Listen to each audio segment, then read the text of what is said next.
Very pleased to be joined right now by Hall of Fame defenseman Denis Potvin. A long overdue conversation and long overdue to get you on our show. Thank you very much for this. And first of all, let me say welcome back to Ottawa. Little overdue for that. It's terrific. 37 years doesn't seem like a long time.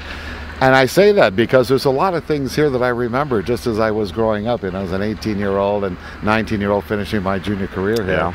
And a lot of people I've met have said, geez, just it seems like yesterday you had the 67s equipment on. I have to start there because when thinking about doing this interview, I thought, boy, and I didn't realize it was 37 years, but it has to be a remarkable feeling for you being away that long and really coming back and coming full circle into all of this. Spent a lot of time in New York, as you know, after I played. Then 16 really good years in Florida. Maybe our kids grew up there. Right. But one thing that's important to note, coming back was not difficult. No. My wife is bilingual. Valerie speaks French. My kids were all educated in Canada. Both my girls graduated from Ottawa U. So it wasn't as so strange for us after all these years to come back. And of course, in those 37 years, I don't think I missed a summer coming back to Ottawa. Good stuff. And things fall into place professionally as well for you. I think you had planned to come back to Ottawa, just basically as a family, and all of a sudden, a television job opened up for you. Well, you know, for all of those years, Valerie and I and family kept a little house in Quebec, and namely in Mont Tremblant. And, you know, we were coming back every summer. And then we just felt, look, you know, I want to be around hockey, and in my view, there's still no better place than Ottawa. So I said, let's go back to Ottawa and move closer to town, and we'll see what happens. And it was amazing. Rob Corti of Sportsnet called mid-July, and you guys had great recommendations for me, so he asked if I would be available. And the nice thing is, too, is that nobody gets hurt, you know. Yeah. Gary Galley, who I spoke to the day after I got the call, explained to me what his situation was. So it just worked beautifully. All right, and you get a chance to work with a beautiful person, beautiful broadcaster, and Dean Brown, longtime broadcast partner of mine as well. And are you having fun on the airwaves? It certainly sounds like you are. Well, yeah, as you know, Gord, you and Dean were instrumental, really, in getting the word out that I was, you know, available and might be interested in doing this thing. So I'm ever so grateful for both you and Dean. But working with Dean is a special treat. I mean, this guy's a pro. And there's no doubt that he is so good. I just don't want to let myself keep listening to that wonderful voice. I got to focus on what's happening on the ice, but he's got a terrific call, and I really enjoy it. All right, let's focus in on what you've seen so far on the ice. It's early this season, and the struggles are well documented. The team got off to a bit of a slow start. What have you seen from this hockey club? I had a sad inkling that things were not going to start right when I saw Trouba go off the ice. And I thought, you know, this doesn't make a lot of sense. I mean, so early and such a big guy in the back line, because I talked to Brian Murray about his defense court. He's really happy about the fact that he's got a lot of good puck-moving defensemen, some size, and all of a sudden you lose both of those things in one player. But I think overall, you know, I saw where it was a slow start for Spezza with the groin injury, and still is. Fisher had some issues with the groin as well.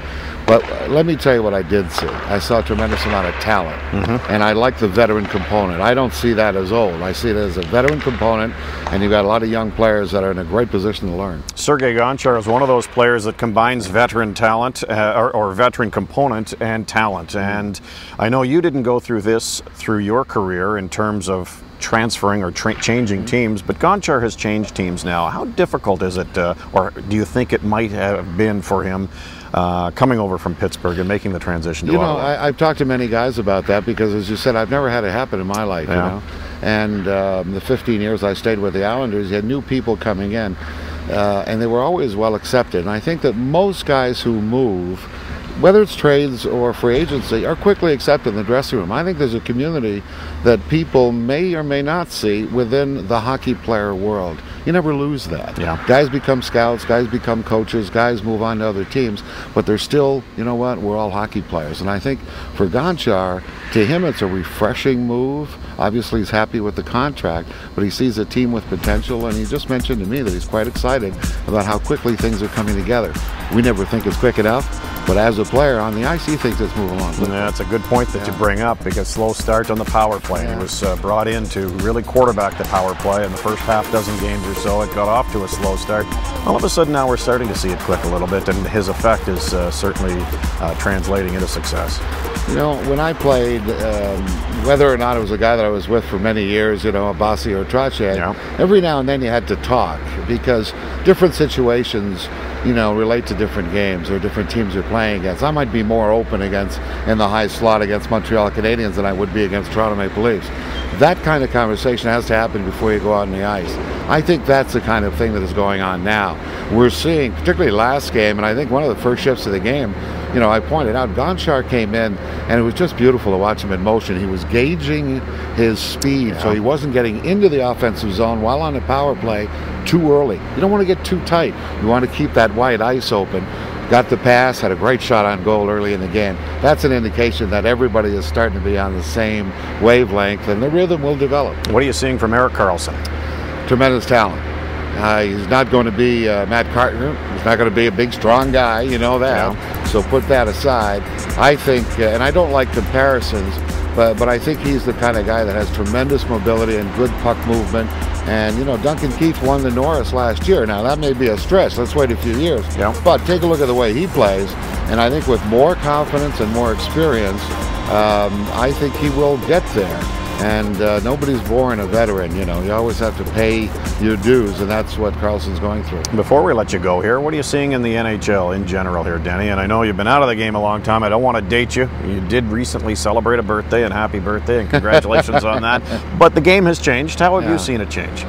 I like it more now than I saw in the 90s. There's no question about it. I didn't like the neutral zone trap, never did. But, you know, on the other hand, it's always another challenge. A lot of teams play like that. I played against Roger Nielsen hockey teams.